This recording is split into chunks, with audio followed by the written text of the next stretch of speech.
Hi, welcome to Wednesday. Hey, you're halfway through your week. I'm glad you're staying with us. Paul is always focusing on or helping Timothy focus and to remind him, listen, this is how everybody else is going to act. Because everybody else is acting that way does not give you permission to act in any other way. You know, one of the hard things about following Jesus is Jesus never gives you permission to disobey. It's the thing I have a problem with because I think there are certain situations, well, when maybe you need to be able to slide, but Jesus doesn't believe that way. I can't say to Jesus, he was mean to me, that's why I punched him. I can't say to Jesus, he lied about me, that's why I'm not his friend anymore. I can't say to Jesus, this person was wrong, so I am also acting wrong in response to the way they acted. Paul reminds Timothy, you're not to live this way. I know that people will walk away from truth. They won't want to hear it. In fact, they will go find teachers that tell them what they want to hear. Now, I want to remind you that this letter was written in the first century. It wasn't written last year. It wasn't written last week. It's not something that where you can go, wow, Paul really caught the moment of the time. Let me tell you what Paul caught. Paul caught human behavior. Okay? Do you remember several weeks ago when Seattle had all the riots and part of the city was quartered off and everybody said, we're going to have a summer of love?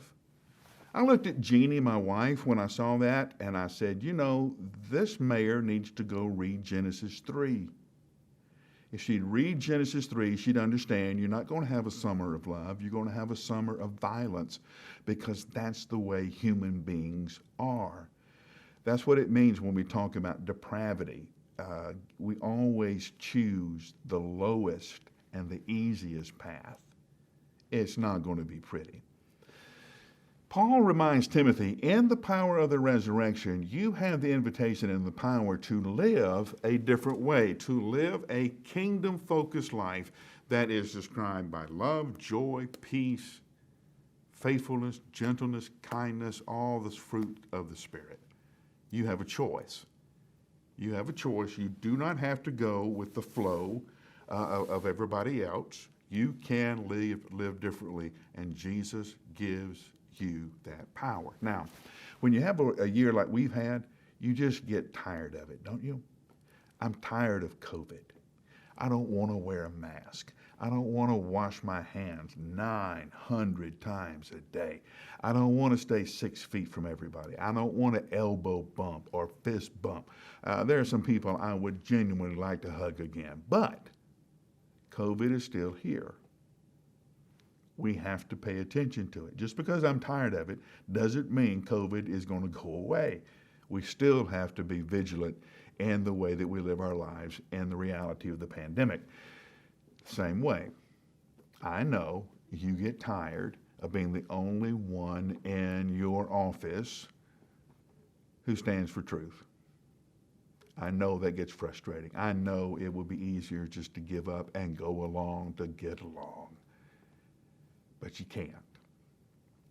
Because if your light goes out, it's going to be even darker where you are. This is Wednesday. This is a good day for you to understand that you are where you are for a purpose, to let your light shine before other people so they'll see your good works and give praise to God, their Father who is in heaven. You can't get distracted. You can't give up. Your light matters, so keep it shining. I'll give you about 60 seconds to think about it, and I'll see you tomorrow.